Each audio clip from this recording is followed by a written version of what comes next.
social media now going in that area. Just explain why you think that's important nowadays. I'm not as active during the spring practices, but I just think it's important, especially when we talk about recruiting, because that's where the young men, that's where the players, the prospects, that's where they live.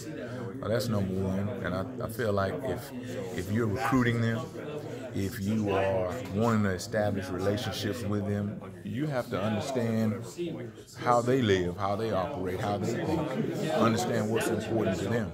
The next component of it is, our fan base. They're pretty active on social media as well. And so to have relationships in that way and to, in some way, give them what they want, I think there's something to be said about that as well. It seems like people have really responded to that part of your style. Have you, I guess, what's your reaction been to that? That people kind of like that? Well, honestly, when you coach at a place and you have great fan support, that's a good thing. I've had the opportunity to coach at some places where the fans get into it, and when you talk again about recruiting and talk about our current players, it's a lot of fun for them when they walk into the stadium and there's a lot of screaming fans and they sense the support. It's not as fun when you walk in and there's not support, you know what I mean? And so I think, to be able to give a little back the best way we can from a player standpoint and as a coach, I think that's important. You've been a defensive coordinator in the past. How much different is it for you just on an everyday, basis going from coaching an entire defense to focusing on just one position?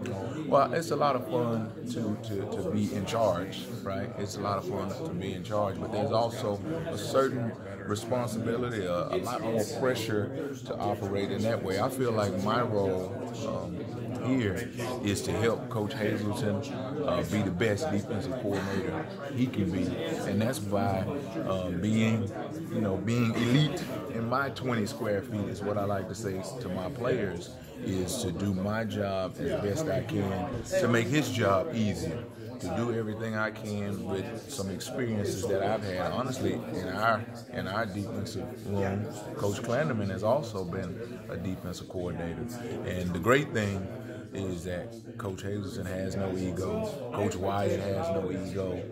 Tui has no ego. Nobody in there has an ego. So it makes it a lot of fun when we all can bring our experiences, mine as a coordinator and some others as coordinators, and be able to share that and to help Coach Hazelton as he does his job. Now on third down on game day, it's the coordinator making the call and everybody backs away.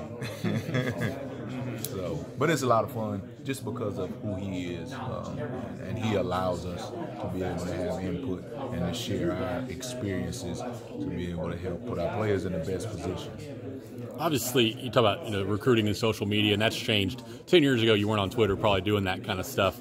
Have kids changed too? I mean, I know the way you recruit them is differently, but do they care about the same things, or is that different than it was 10 or 15 years ago? Well, I think, like I said, they have a life on social media, and that stuff, it ends up being important to them, the number of likes they get, and sure. Coach, are you following me? That stuff is important. Well, when I said, Coach, are you following me, I was actually talking about him being behind me, following me. Yeah. So it has changed. But, they're still young men. They still want discipline.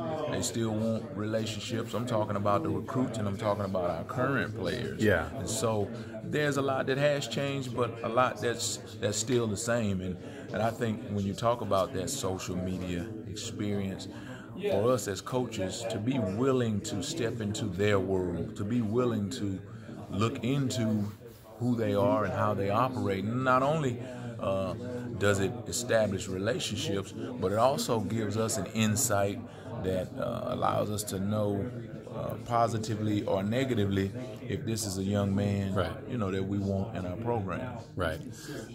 Thinking about the kids you signed last year or the kids that are showing you interest this year, what selling points here have been the strongest for you? Has anything surprised you that people have really responded to since you've been in Manhattan? Well, the thing that I always talk about, I lead with is the past performance, the past successes of this program.